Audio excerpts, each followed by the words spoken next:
Central leingak na Manipurgi Kuki Taba Mafam Singda Thabak Thabak Lep-Hankhre haina News 18 gi pau amana fongdorakli handak awangba thaki Home Ministry gi official singa mifam ama pangthokpada Kuki na khundaba Singda gi Thabak asi kona khana nabagi dama khana khibani loinana atai mafamda thabak makha chathanaba warep laukhibani hairi Kuki jo organization singna gi Thabak asi free movement regime da akaiba pibani haina fongdokhiba laikhre Sambal Khaba Lepagi Khongthang asi border laiba Kuki Furupna Hairakpadagi Lepkhibani adubu Manipur ge awang thangma maikaida sambal asi khaba loisilagani hairi leingak ke senior official amana fongdorakpada Kuki Furup ke maikaidagi thamlakpa diman asi khananabagi sambal khaba si lepani tapna makha chathagani haiki Kuki Taba Mafam Singda narol da changlakpa miyoi sing thingnaba sambal khanabagi thabak yangsinna paikhatkibani adubu Kuki jo organization singna sambal khabagi mayokta lairakpadagi thaba asi khudakta lepkhibani Manipur ge district manga Churachandpur Chandel Tengnokpal Kamjong amadi Ukhrol asi chawrakna kilometer chahumga marfudra nipan sangna Myanmar ga ngamkhaida tainaribani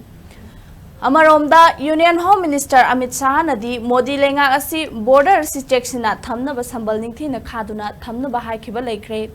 Myanmar ga India Aniga gi marakta free movement regime su chanhandanaba firip lokre India ge internal security amadi demographic structure da ahongba leitanaba chahi asigi February da central leingakna sambal khabagi thabak asi paikhalakibani Amit Shah ge social media account X da thadorakpagi matung inna Indo-Myanmar border ge kilometer lisinga maga chatrukani fuhumdoi sangba ngamkhai asida